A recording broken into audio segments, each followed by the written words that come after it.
Hello everyone, Toby's here and the time has come to answer your questions. So if you're not sure what we're doing here, basically in the last video, I asked the audience to post their questions in the comment section and I will be answering them in the next video, which is this video basically. So let's get started. So I think we have many questions. First question is from Laxus. Hi Toby, is it better to save for greater dragon ability or should I go for the true shards? I currently have one true ruby and one true emerald. Well, right now we don't know what's the next greater ability that's coming. Is it gonna be the same one or is it a new one? We don't know. So I would hold until I see what is the next greater ability, and especially if you have a ready perfect dragon ready to go. So if you don't, then I would invest in Prism, but I would say hold. I mean, if you are at that stage where you need to pick between these two, just wait, because at a stage sometimes you reach where you have overflow of shards. Like I have so many true shards that I'm not using. I would definitely go for a greater dragon ability, but it really depends on many things. Like if you are missing the essential ones of the shards, then you might have to go for the shards. I'm planning to do a video about all the like the good shard combos. Basically I'm gonna review all the combos and something similar to that, so stay tuned for it. And I would just hold and wait to see. That would be my answer to you. So what do you have here? Darth Vader 70. In your opinion, what is the best and worst dragon for each race? Well, I don't see a point of mentioning the worst dragon for each race, but definitely the Topaz is currently the worst dragon. It is out of the meta, it's out of the equation. Top dragon is definitely the Azure. It is very, what do you call it? Like very flexible to work in every race, and it's a great dragon all around, both defensively, offensively, and all of that. Onyx is also a general dragon. It's just serve good for the crowd control. I personally, my dragon, I use the Onyx one, mainly because I play Dwarf. So I think Dwarf benefits most with Onyx, because Dwarf is a very fast-paced race. They want to win quickly, so especially that they also frontline the dragon, the Dwarf, most of the time. So you want to crowd control at the beginning. You don't want your dragon to be tagged and dies at the beginning.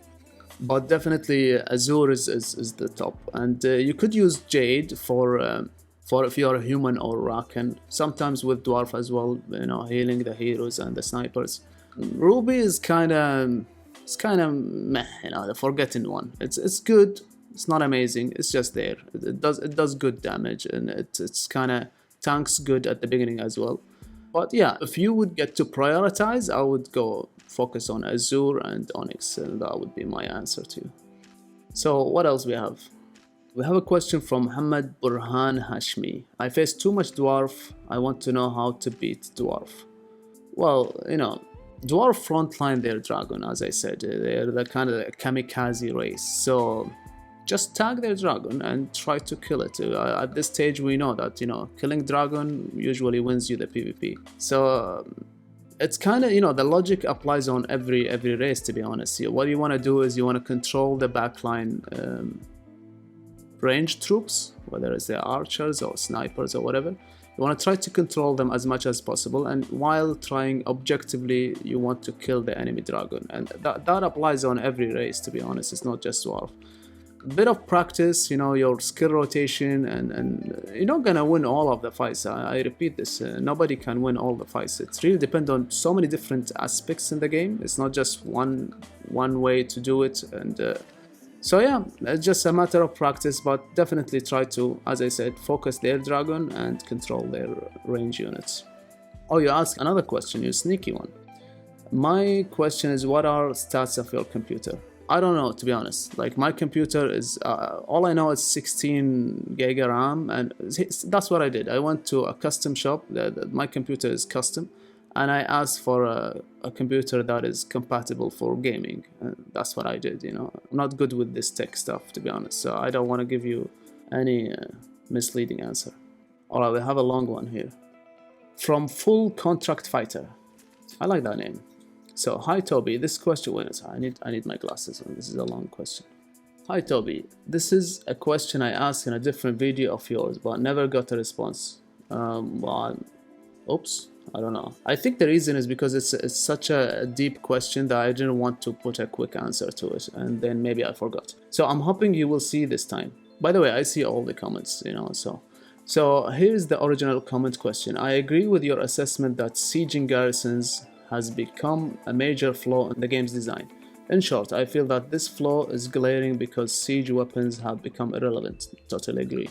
The complexion of sieging could be fixed if troop damage were mitigated largely by the walls, but receive huge bonus damage if attacked by siege weapons. If Lilith used this game's design, I think that would bring back the epic feeling player had in the earlier days of the game. When it came to sending players to the capital, I'm interested to hear your thoughts on this. Regards, One Autumn Leaf. Well, that's the thing.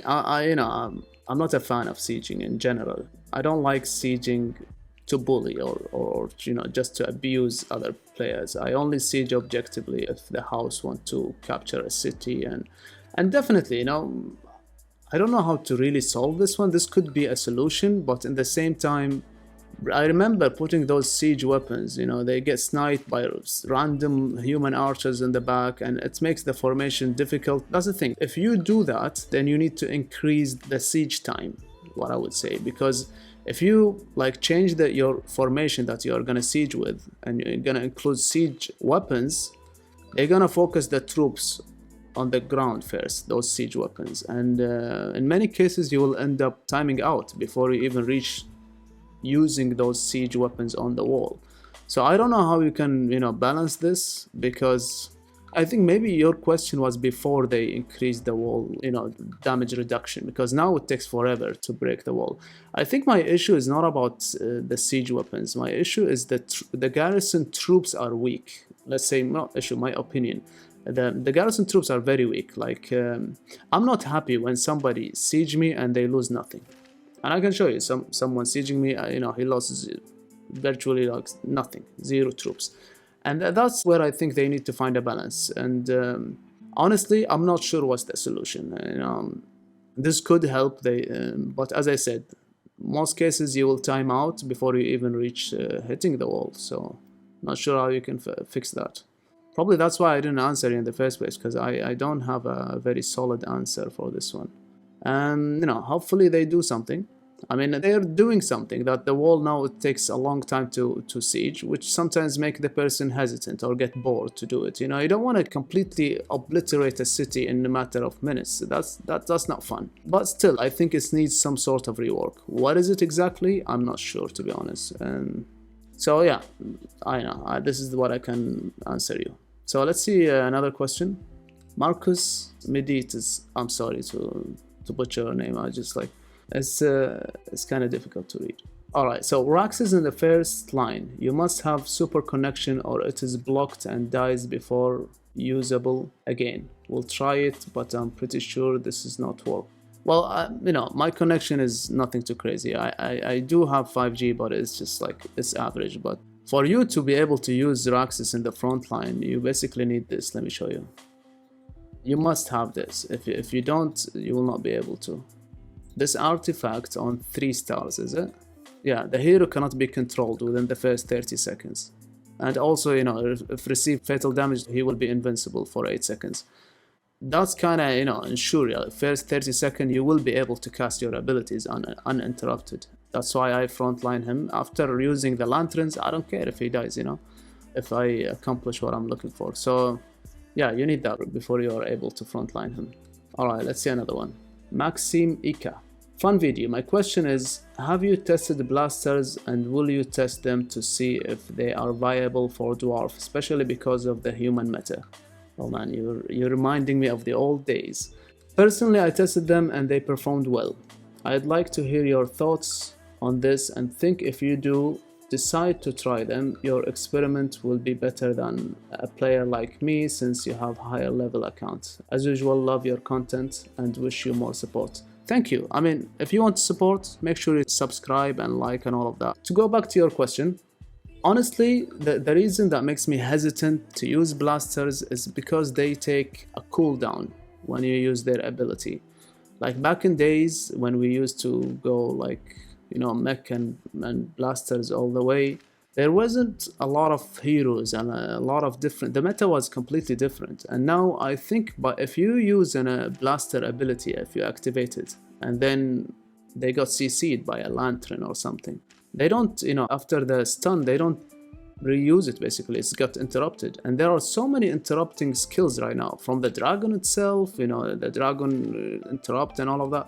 So there are so many, you know, I'm not too keen to try it, because now if you want to try, that's one of the other things I wanted to mention. If you want to try any other different race or any different troop, you need to commit, like changing all the gear, change the research. Now, if you want to catch up with it, for example, like I'm focusing on only 2 troops, like which is the mechs and snipers.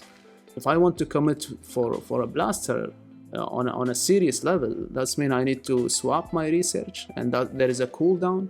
So I'm not at that stage where everything is max, where I just get to play around. And I could try it, but I don't see it working. Like on paper, it seems like it's gonna work like the old days, but in reality, I don't think it will work.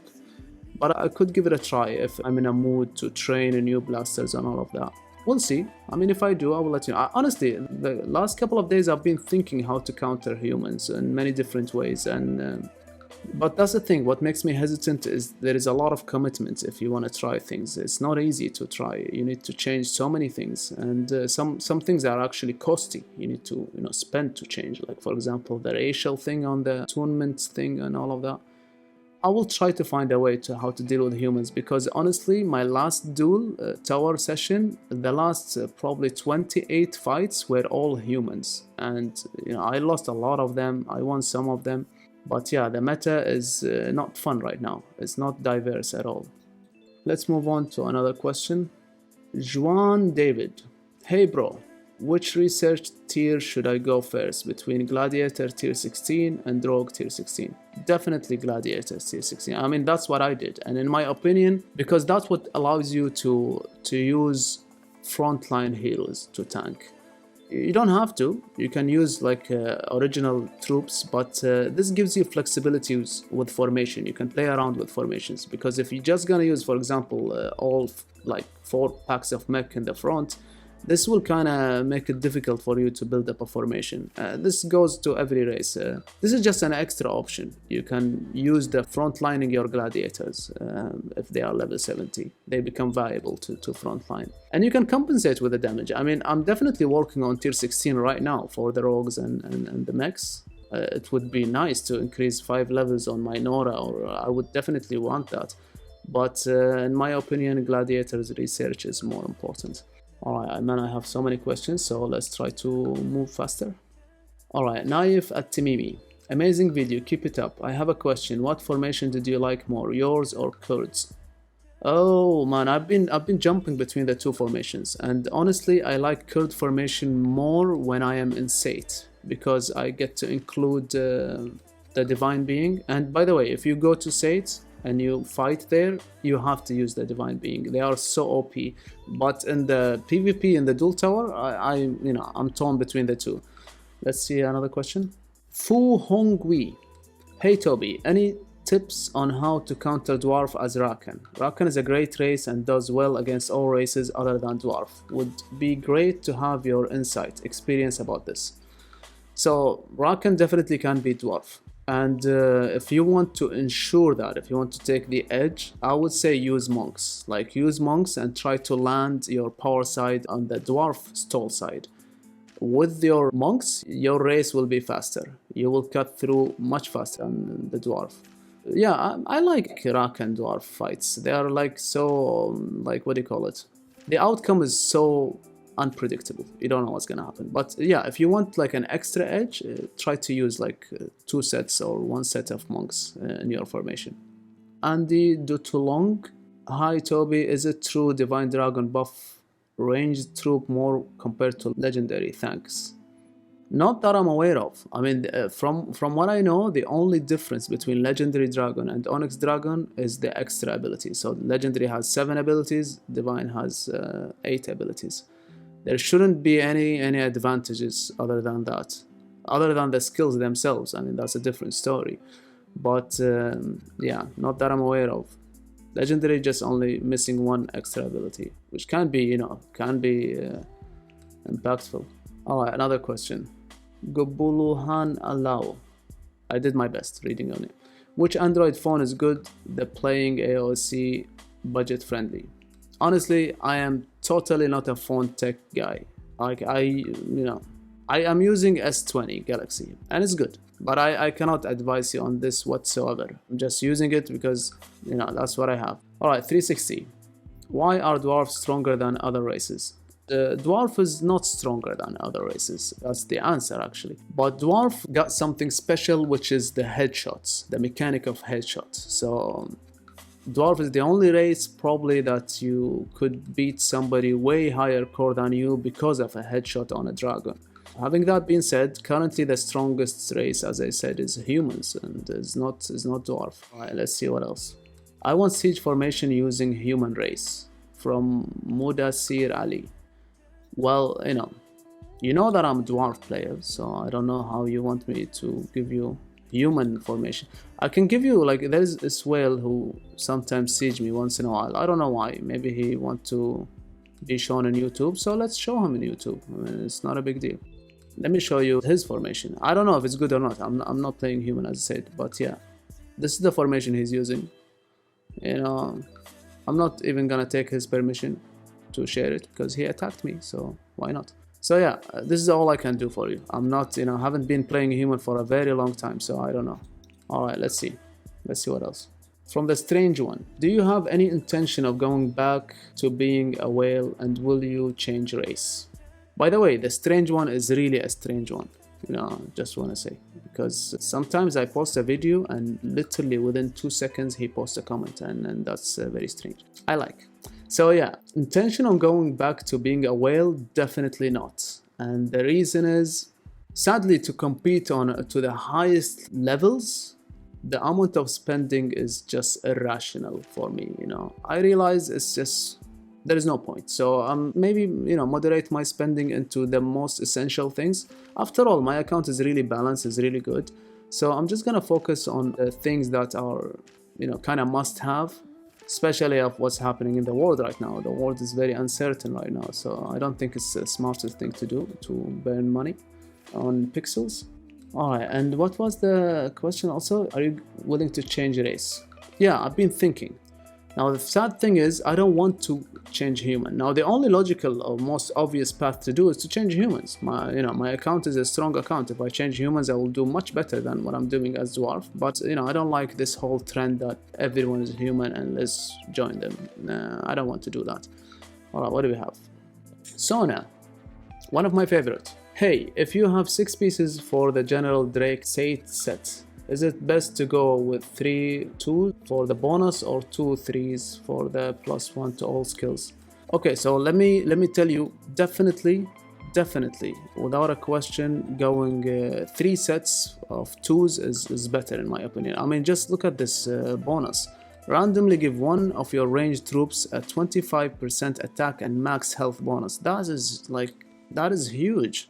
Also, any control effect this troop receives will end 30% faster. I mean, this is so good. I mean, for me, I would say put as much as you can. For me, I'm going with 3 combos of 2 sets, basically. Alright, so let's see another question. What is a great formation for Rakan? I have had one with some success. This is from TitzerX. Success, but was wondering if you could do a video showcase various formation for Rakan or even all races. I wish to do that, to be honest, but as I explained, changing races, trying new things, sadly from my side I cannot help you with this question. Alright, what do we have? Crixo90. Would be really amazing if you can give tips about sieging players, not only for late game. I mean, as I said, I'm not a very siege person in general. I can show you my siege formation. What I try to do when I siege is basically try to kill the dragon in the wall itself. Usually I keep divine unit here. Where is it? I cannot put divine unit here, and I just use a dragon here. And what I try to do is tag a dragon, copy my snipers, and leap with Rufio, and all of the good things. Just repair quickly so you don't lose any mechs. But nothing too special in sieging. I'm not a siege expert, let's put it that way, you know, but I think what you would want to do when you siege, you want to quickly kill the dragon, because it's just same as PvP. Once the dragon falls, everything, you know, become paper. Alright, Jade Onax. How to increase hero level like speed of rocket? I am too low spender. I'm not sure what is the speed of rocket, to be honest, and how to apply it in the game. But what I would say is two things. Hero trial, do it daily. This is the one that gives you XP. And reset the heroes that you don't use. For example, like if let's say you don't play Lich and you have before, like you leveled Gazul to 60 or something, just reset it and it will give you a lot of XP. And make sure those heroes that you don't use, you reset them, and there is a cooldown, I think 20 days or something, but that's why you want to do it early. This is all I can advise you with. Be active, you know. Not sure if it's speed of rocket, but it's something. Alright, so Spider XX Spider, basically. Okay, what artifact should I level up first? Cosmic Flute or Unstable Chest? I know they are not great, but already max out every free-to-play artifact. Definitely the Flute, no question about it. Alright, so we have a question from Marcio Alves. Hey Toby, thanks for the video and tips. Learning a lot here. I am a free-to-player, low-spender player. What's the best heroes for Dwarf? And what is the best heroes for humans? Trying to pick the race to play and make it work with the money I have to spend on the game. Thank you. Cheers. Alright, see, that's the thing. If you want to compete in this game, you need all the heroes, basically, for the stats. You cannot compete on a high-end level without having all the heroes. That's one thing. But in your case, I mean, there are some general heroes that they are all around good. Let's just quickly take a look.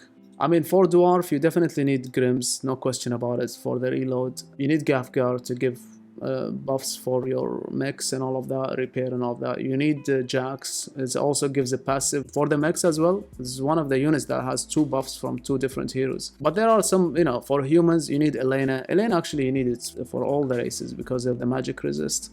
Avalon is a good one, boosting, you know, it also gives you good gold cap. You know, I don't want to be too specific for you. What I would do is just check the high-end PvP in the dual tower and see the commonly used heroes. These are the ones, you know, basically we use. Alright, what do we have? Boo Boo. Hey Toby, do you know if they will introduce new greater abilities for the dragon every month now? I mean, I don't know for a fact, but definitely they will, because what leads me to come to this conclusion is basically here. Let me show you. Like if you see here, abilities learn, there is like a complete section for it, greater ability. So it's only logical that they will introduce more. They're not gonna put a new category for just what, one skill. So definitely, let's not learn any skill by mistake. All right, we have a question from Misha Birowave. Question, how strong is Berserk in the end game? Berserk is a good hero, no question about it. And the only thing you want to focus on, mainly, at least for me, why I use Berserk, is the Bats Blitz. You want to max it, and max it 6 out of 5 basically. Let me show you. So you want to get it minimum to 5 out of 5. Alright, let's see another question. From Riltius, what skills do you lead off against Lich? They seem to snipe my dragon right away. I will have to give your new formation a try. It looks to protect the dragon a bit more. I mean, yeah, one of the races that I definitely sometimes use a back dragon is Lich. The reason is because the Warlock's range is too high.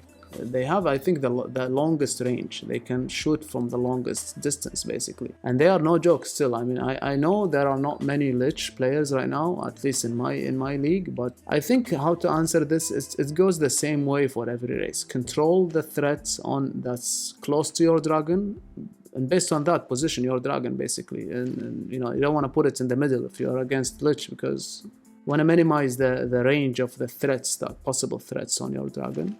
Control the threats, you know, lanterns, roof you jump, I don't know, earthquake, or whatever you want to do to control that threat. Protect your dragon, control their threat, kill their dragon, and that's it. Alright, 3 more questions. I have Jason Kiang. Also, it's another question. What was the first question? Yeah, I think your first question I already answered because it's similar to Sona's question regarding the general sets and all of that.